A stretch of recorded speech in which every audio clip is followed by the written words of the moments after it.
ایک تو لا اکراہ فی الدین، دین میں کوئی جبر نہیں ہے۔ جو مفہوم یہ لوگ لیتے ہیں، ہمارے پاس صدر اول سے لے کر آج تک قرآن مجید کی آیات کی تفاسیر موجود ہیں، احادیث موجود ہیں۔ لا اکراہ فی الدین کا مفہوم آج تک کسی نے وہ نہیں لیا جو اس دور کے لبرلز اس کا مفہوم لیتے ہیں، اور زبان زد عام کر دیا گیا۔ اور عام میں نے سنا ہے لوگ کہتے ہیں جی دین میں کوئی جبر نہیں، دین میں کوئی سختی نہیں، جو مرضی کرتا پھرے۔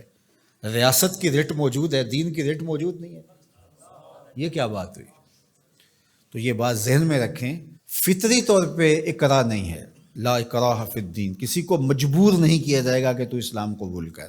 کسی کی کن پٹی پہ پسٹل رکھ کے یہ نہیں کہا جائے گا کہ اسلام قبول کر ورنہ تمہیں مار دوں گا، یہ نہیں کیا جائے گا۔ دوسرا یہ ہے کہ کوئی شخص اسلام لے آتا ہے تو پھر اس کا ہاتھ کٹنے لگے چوری کے بعد تو وہ کہے کہ نہیں میں نہیں اس کو مانتا، لا اکراہ فی الدین، دین کے اندر کوئی جبر نہیں ہے۔ بدکاری کے اوپر اس کو سنسار کیا جانے لگے تو وہ کہے لا اکراہ فی الدین۔ جب مال آئے گا تو زکوٰۃ اس کو دینا پڑے گی، اور اگر انکار کرتا ہے ریاست کی ذمہ داریوں میں شامل ہے کہ اس سے زکوٰۃ لے۔ حضرت ابو بکر رضی اللہ تعالیٰ عنہ نے فرمایا لو منعونی اقالا لقاتلتہم علی منعہ، فرمایا اگر ایک رسی کھجور کی جو نکیل کے طور پہ اونٹ کے ناک میں ڈالی جاتی ہے، اگر اس کے دینے کا بھی انکار کرتے ہیں تو کہا ابو بکر آرام سے نہیں بیٹھے گا جب تک وہ رسی وصول نہیں کر لیتا۔ تو آپ کہیں گے دین میں جبر کوئی نہیں، تو رسول اللہ سے دین آپ نے سیکھا تھا یا ابو بکر صدیق نے سیکھا تھا؟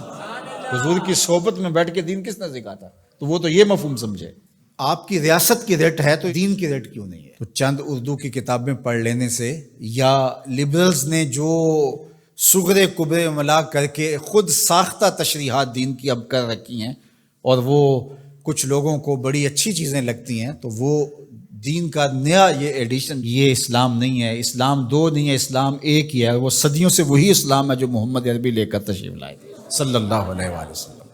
تو ایک بات یہ ذہن میں رکھیے گا۔ اور دوسری بات جو اس ججمنٹ میں لکھی گئی، فیصلے میں، وہ قرآن مجید کی تحریف کی گئی تھی اور وہ محرف نسخے تقسیم کیے گئے تھے، یہ سارا فیصلہ جس پہ ہوا ہے، اور 5,000 روپے کے اسٹامپ کے اوپر ضمانت دے دی گئی۔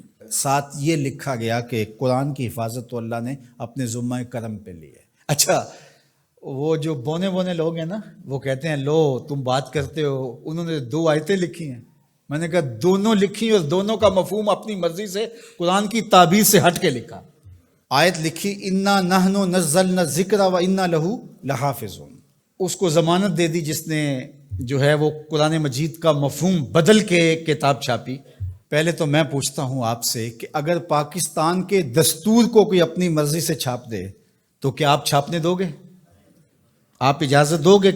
کوئی بات نہیں، اپنی مرضی سے، اس کو آزادی اظہار کا اتنا حق تو ہونا چاہیے۔ چند لوگوں نے سر جوڑ کے جو قانون وضع کیا ہے اس کو اس ملک کا کوئی شہری اپنی مرضی سے تبدیل نہیں کر سکتا، اور اگر کرے گا تو قابل مواخذہ جرم ہوگا۔ تو رب کے قرآن کو کوئی اپنی مرضی سے کیسے تبدیل کر سکتا؟ اور پھر یہ کہا جائے کہ اللہ نے قرآن کی حفاظت اپنے ذمہ لی ہے، آپ خام خواہ کی ٹینشن کیوں لے رہے ہیں؟ میاں اگر یہی بات ہے، اس کا انکار نہیں ہے کہ اللہ نے قرآن کی حفاظت اپنے ذمہ کرم پہ لی ہے، لیکن اس مفہوم کو نہیں لوگ سمجھ پائے کہ جو اللہ کی ذمہ داری ہوتی ہے اس کے ظاہری نظام کیا ہوتے ہیں۔ اللہ تعالیٰ نے قرآن مجید کی حفاظت اپنے ذمہ لی نا، لیکن جب لوگ مختلف قراتوں کی طرف جانے لگے تو سب سے پہلی فکر کس کو ہوئی؟ حضرت صدیق اکبر، حضرت عمر، حضرت عثمان غنی رضی اللہ تعالیٰ، انہوں نے قرآن جمع کیا نا۔ تو کیا یہ آیت انہوں نے نہیں پڑھی تھی؟ تو جب لوگوں نے آ کے کہا کہ معاملہ خراب ہوتا جا رہا ہے تو قرآن کو جمع کیا جائے تو یہ بھی آیت پڑھ دیتے، انا نحن نزلنا الذکر و انا لہ لحافظون، اور بات ختم ہو جاتی اور یہ اتنا کچھ نہ کرتے۔ لیکن وہ جانتے تھے اس نے حفاظت اپنے ذمہ کرم پہ لی ہے اور ڈیوٹیاں ہماری بھی لگائی۔ تو اللہ تعالیٰ جل شانہ کا نظام ہے، اور اس نظام کی ظاہری تنفیذ کے لیے ہوگا کچھ نہیں قرآن مجید کو، لیکن ہمارا امتحان ہے کہ تم نے کیا کیا۔ اور یہ آیت لکھ کر کے ایک اعلیٰ عدالت کے جج کے فہم اور دانش اور ان کی عقل اور ان کے دراک کو داد دینے کو جی چاہتا ہے۔ کتنے سادہ لوگ ہیں، اور قرآن مجید کی 2 آیات لکھی اور اس کا جو مفہوم تھا بالکل اس کے ہٹ کے استشہاد کیا۔ اور ختم نبوت کا مسئلہ کوئی عام مسئلہ نہیں ہے، اس لیے ہمارے ذمہ داران کو سوچنا چاہیے اس وقت ملک میں جو سیاسی عدم استحکام ہے، معاشی بحرانوں میں ہم دبے ہوئے ہیں، تمہاری عدالتوں پہ پہلے کس کو اعتبار ہے؟ ذرا آ کے مخلوق میں بیٹھ کے ان کی باتیں تو سنو، تمہارے بارے میں یہ سوچتے کیا ہیں؟ اور تم اب مذہبی ایشوز کو چھیڑ رہے ہو، اور پھر شریعت کورٹ موجود ہے، یہ فیصلے ان کو دو تاکہ وہ صحیح طریقے کے ساتھ ان فیصلوں کو نپٹائیں۔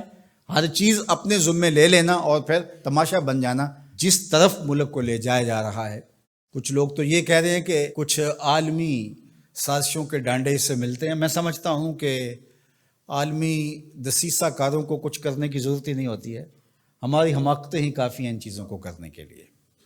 تو اللہ تعالیٰ جل شانہ حفاظت فرمائے اور اس وطن کی خیر فرمائے۔